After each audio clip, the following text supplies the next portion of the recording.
I guess you could say I'm just here. Going through the motions. I wake up every morning, punch in, punch out, and hope something different happens. But it doesn't. It's like I'm stuck in this loop. Always wondering what more there is to life, but never quite getting there. I'm 32, and most guys my age seem like they've got it all figured out. Jobs they love, houses, families. Me? I'm just trying to keep my head above water. Financially? Struggling. Socially? Even worse. And don't get me started on relationships. I know what people think when they see me. I can feel it. The guy who's still figuring things out. Who hasn't made it yet. People like to say, don't worry, it'll happen for you, but when? I'm tired of waiting for some breakthrough moment that never comes. The days after the breakup were the hardest of my life. I thought breaking up with her would bring some sense of relief, like I'd finally be able to breathe again, like I'd made the right choice. But instead, it just felt hollow. I was walking around in a fog, trying to convince myself that I'd done the right thing, but every part of me felt like I was living in the aftermath of a storm. A part of me wanted to call her, tell her that I made a mistake. That maybe we could work things out. But I knew I couldn't. I knew that if I really loved her, I had to let her go. She'd cried. Of course, she cried. I'd seen the hurt in her eyes when I walked out the door, and it felt like I was leaving pieces of myself behind with her. That was the hardest part, the silence that followed. I hadn't realized how much I'd grown used to her voice, the way she made everything feel okay. Without her, the house felt empty. The bed felt too big. I felt alone. I didn't hear from her for a couple of days. I didn't know if she was angry, hurt, or just numb. I didn't want to text her, didn't want to reach out, because I knew it would only make it harder. I had to respect her space, respect the fact that I had just pulled the rug out from under her life. But I missed her. I missed the way she'd laugh at stupid jokes, the way she'd hold my hand in the car, the way she believed in me even when I didn't believe in myself. And I hated myself for letting go of all of that. One day, about a week after we broke up, I got a message from her. It wasn't much, just a few words, but it hit me like a ton of bricks. I'm okay. I'll be okay. I hope you're okay too. I stared at that message for what felt like hours. She wasn't angry. She wasn't blaming me. She was letting me go. And it hurt, but at the same time, I felt a strange sense of relief. Maybe she was stronger than I thought. Maybe she'd be alright, just like she said. But I wasn't sure if I was. But I did get it. I got it more than she knew. And that was the problem. I could see it, her future, the one I wasn't a part of. And I knew that if I didn't let her go, I'd be holding her back. She deserved to live her life fully, and I wasn't the man who could help her do that. I fought back tears, but I couldn't hold it in anymore. I want you to have everything you've dreamed of, Julia. I want you to go after everything you want. But I can't be the one standing in the way of that. I'll never forget the way she looked at me then. There was this moment of silence, like time itself had stopped, and all I could hear was the sound of my own heart breaking. She didn't say anything at first. She just stared at me, almost like she didn't know how to process what was happening. Then, quietly, she said, "So, this is it? You're just giving up on us?" I shook my head. "I'm not giving up. I'm letting go. Because I love you, Jules. And sometimes loving someone means knowing when it's time to let them go." She didn't say anything else. She just looked down, tears welling up in her eyes. I think she knew deep down what I was saying was true, even if she didn't want to hear it. It wasn't about us being perfect for each other anymore. It was about me knowing that I wasn't the person who could walk beside her on the path she was meant to take. The worst part? She didn't even argue. She didn't fight me on it. She didn't tell me I was wrong. She just stood there, in the silence, trying to hold it together the way I was. We both knew what was happening, and no matter how much I wanted to fix it, to make everything better, I knew I couldn't. The best thing I could do was let her go. She noticed something was off. "Hey, what's wrong?" she asked, her voice soft but full of concern. I could see it in her eyes. She could tell I was holding something back. She always knew when something was wrong, and this time, I couldn't hide it. I need to talk to you, I said, my voice shaking. The words felt foreign on my tongue. How do you even start a conversation like that? I didn't know where to begin. But I had to say it. I had to get it out. I took a deep breath. Julia, I love you. You know that, right? But I've been thinking a lot about us, about where we're headed, and I don't think I'm the person you need. You deserve someone who can be there for you, who can keep up with you. Someone who can support you. And I'm not that guy. She stared at me for a moment, confusion and hurt spreading across her face. What are you talking about? She asked, a little too quickly, like she was trying to convince herself that she hadn't heard me right. I'm saying that I can't keep holding you back. I can't keep pretending that I'm okay with the way things are. You're moving forward, Jules. You've got big plans, and I can't even figure out where I'm supposed to be. I could see her fighting it. I could see that she didn't want to believe what I was saying. Mike, no, she said, her voice wavering. You're overthinking this. I don't need anyone to hold me up. I just need you. Don't you get that? It was the hardest thing I've ever done. I'd been sitting on it for days, thinking about it, dreading it, even planning it. How do you tell the person you love that you're not enough for them? How do you look into their eyes and say, I think you'd be better off without me? But as the days passed, I couldn't shake the thought. Every time Julia would talk about her future, it felt like I was being suffocated by all the things I wasn't.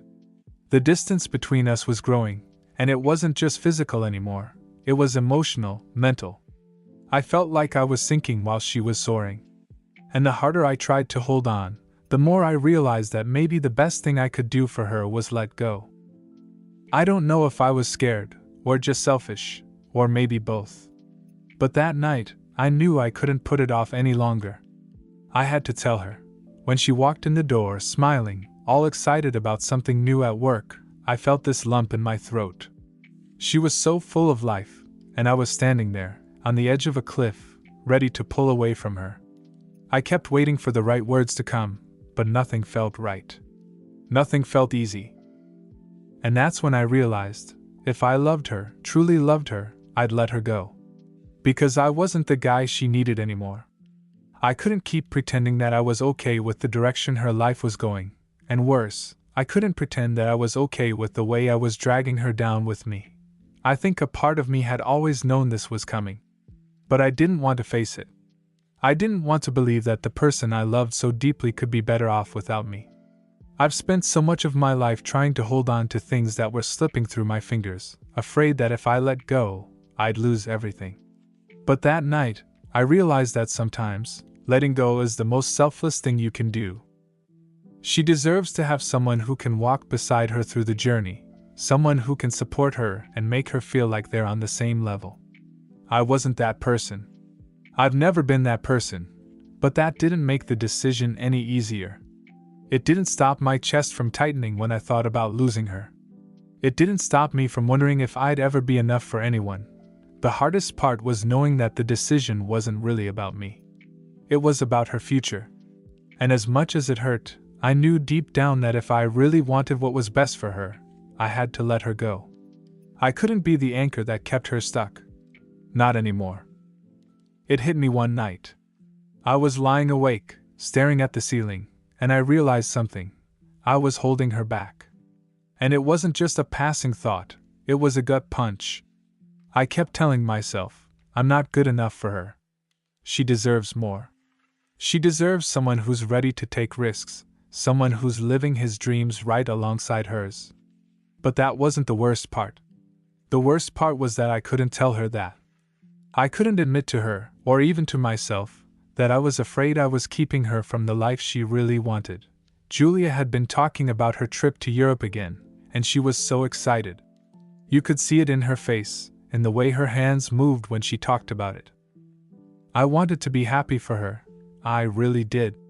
But the more she talked, the more I felt like I was disappearing. She wasn't waiting for me anymore. She was planning a life that didn't have a place for me in it.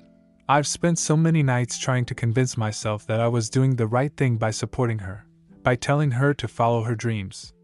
But every time I said it, a part of me felt like a failure.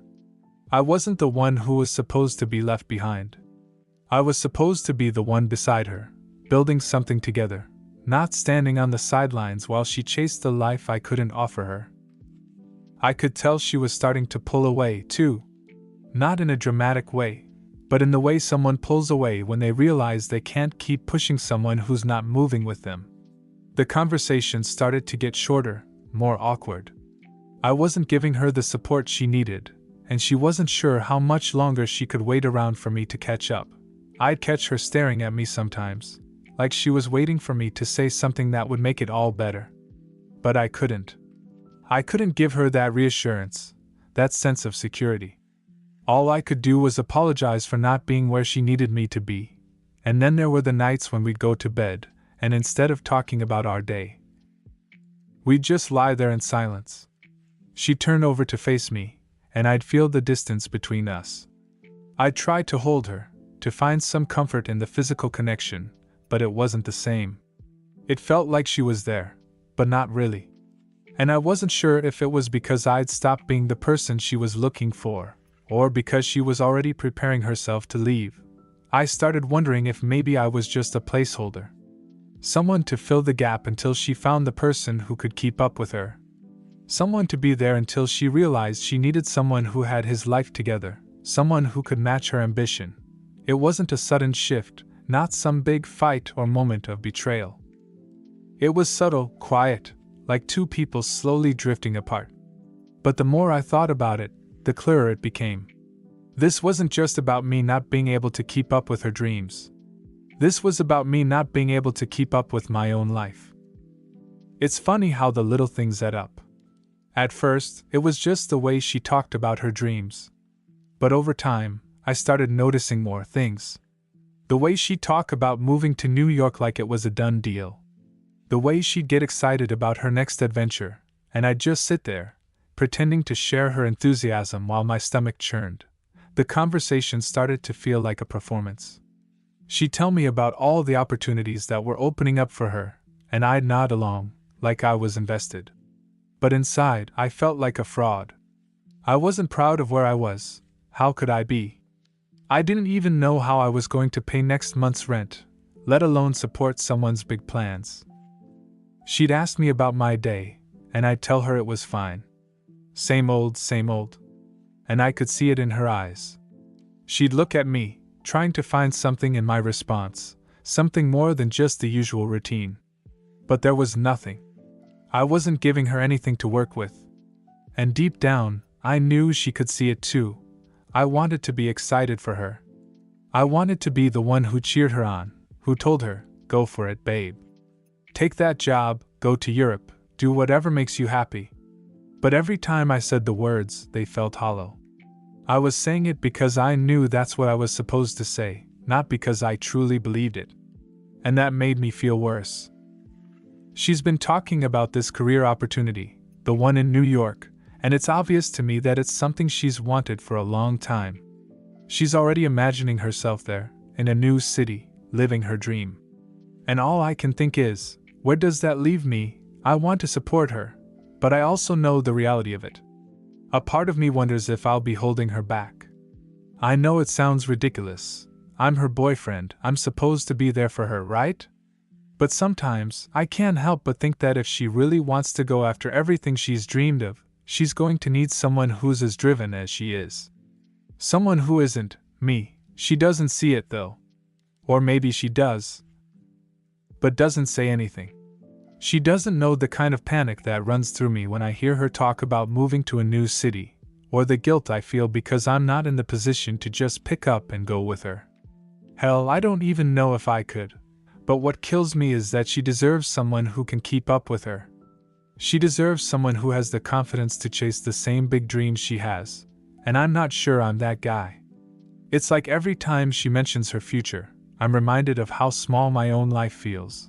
I don't want to be the one to hold her back, but I also don't want to lose her. I just wish I could be more of what she needs. But when she talks about her goals, All I hear is a reminder that I'm stuck, still trying to figure out what I'm supposed to be doing. It's hard to admit, but sometimes I wonder if she's already outgrown me. And I can't shake the feeling that I'm not the man she needs anymore. When Julia talks about her dreams, it's like she's describing a whole different world. I watch her eyes light up when she talks about the new opportunities, the places she wants to go, the things she wants to do. And I can't help but feel small. It's not that I don't want her to chase those dreams, I do. I want her to have everything she's ever wanted. But the more she talks about it, the more I realize that I don't even know how to begin to support her. What if she needs someone who gets it, someone who isn't still figuring out what he wants to do with his life? She's always been like this, so full of ambition and excitement, and I admire that about her. But sometimes I wonder if we're on different paths. She wants to move forward, build a life that's exciting, and I'm just trying to hold on to the life I have, even though it feels like it's slipping through my fingers. I remember high school. I thought I'd be one of those guys who made it big. But I didn't. Instead, I got stuck. Stuck in a job I don't love, a place I'm not proud of, and for a long time, it seemed like that's all I was ever going to get. Then there's Julia. My girlfriend. She's everything I'm not. Ambitious. Driven. Confident. Every time she talks about her goals, I feel like I'm watching someone pass me by. I love her, don't get me wrong, but sometimes I wonder if she even knows what it's like to feel stuck. She has dreams that are big enough to fill a whole lifetime. And me? I just want to find a way to stop feeling invisible. I keep wondering, how long is she going to want to be with someone like me? We've had conversations before about her plans to move abroad for this job opportunity, or maybe even travel the world. I tell her it's great, hell, I even act excited for her. But inside, I feel a knot in my stomach. Every time she talks about her future, it's like a reminder of everything I'm not. She's going places, and I'm here, stuck in this same routine. I try not to show it, but I can't help it. I look at her and feel this weight inside, like I'm just not enough. Like I'll never be the person who can keep up with her, let alone help her chase her dreams. And I love her. God, I love her. But what if loving her means letting her go? What if I'm not the one who can make her dreams come true? What if one day she realizes that she deserves someone more? Someone who's already where she wants to be. Sometimes I wonder if that day is coming sooner than I'm ready for. I spent the next few days reflecting on everything, the relationship, the breakup, the reasons I'd done it. I'd convinced myself that this was the best decision for her, but I hadn't fully understood how much it would tear me apart. I kept thinking about the way things had been before, and how different everything felt now. But I knew that holding on wasn't going to change anything. I needed to start rebuilding myself. I needed to figure out how to move forward, to stop living in the shadow of what I wasn't, and start becoming the man I needed to be, not for her, but for me. I took a long look at my life. I realized I'd spent too long stuck in a pattern of self-doubt and fear. I had dreams too, even if they felt out of reach. And maybe now was the time to go after them. Julia had always told me that I had more potential than I gave myself credit for. Maybe it was time I started believing her. I signed up for a class. It wasn't much, but it was something. It was a step. And for the first time in a long time, I felt a spark of hope. I realized that the life I wanted wasn't going to just happen for me. It was something I had to create. I couldn't wait around for the right time. I had to make the time. The hardest part was admitting that I wasn't ready for her. But in that pain, I also understood something important. I needed to be whole on my own before I could ever truly be with someone else. Maybe that was what love was all about. It wasn't about finding someone to complete you. It was about finding someone who would stand beside you, while you both worked to become the people you were meant to be.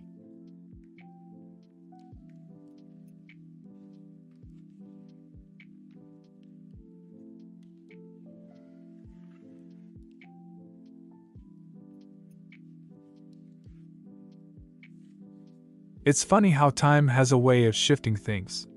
At first, I couldn't imagine life without Julia. The silence was suffocating. But after a few weeks, something began to change. I started to feel lighter. I wasn't constantly second-guessing myself, wondering if I had made the right choice. I knew I had. I threw myself into work, into the things that had always been on the back burner. I started reading books, taking up hobbies I'd forgotten about, and setting small goals for myself. Nothing big, just things that made me feel like I was moving forward again. It wasn't easy.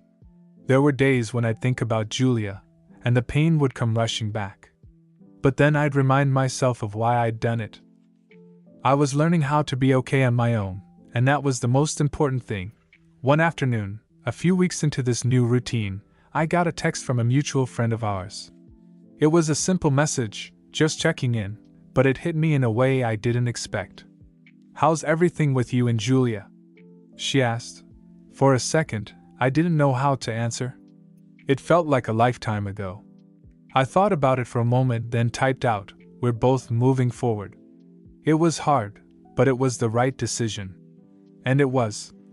I realized that sometimes the hardest decisions are the ones that set us on the path we're supposed to be on. Julia was out there, chasing her dreams, and I was doing the same, just in my own way. One day, I took a walk by the lake, something I used to do with her. As I sat down on the bench, I closed my eyes and thought about everything that had happened. And for the first time, I didn't feel sad or regretful. I just felt at peace. I realized that letting go of her wasn't about giving up. It was about making space for both of us to become the people we were meant to be.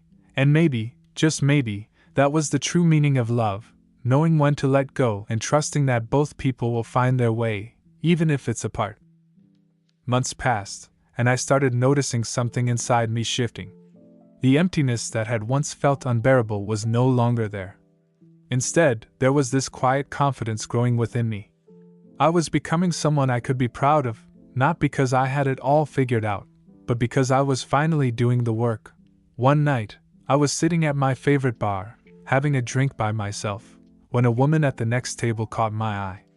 She smiled at me, and for the first time in a long time, I didn't feel that old fear creeping up. I didn't think, "I'm not good enough," or "she deserves better." I just smiled back, and for the first time in a long while, I felt open. She came over a little later, and we started talking. It wasn't anything dramatic, just a casual conversation, but there was something about it that felt different.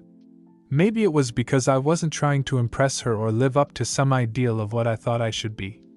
I was just being me, comfortable with who I was in that moment. As the night went on, I found myself thinking about Julia. I wondered if she was out there, living her dreams, just like I was starting to.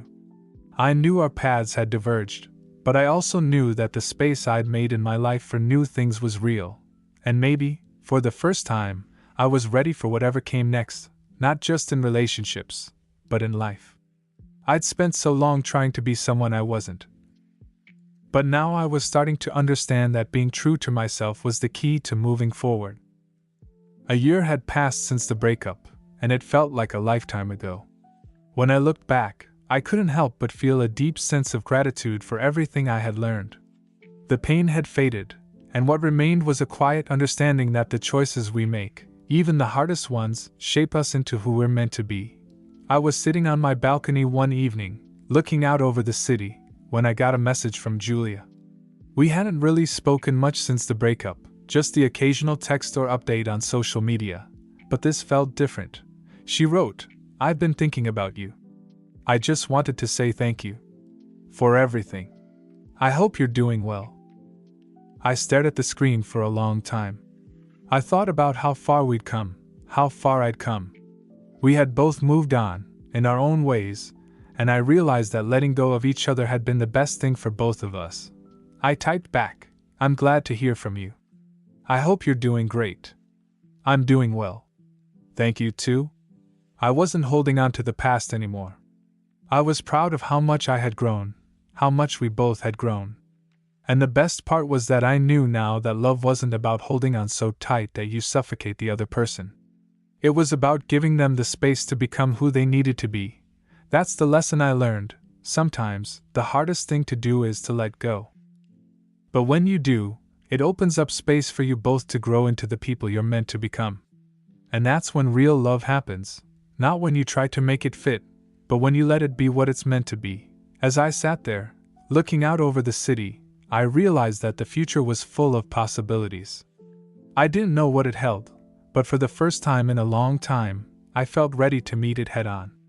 Whatever happened, I knew that I was strong enough to face it.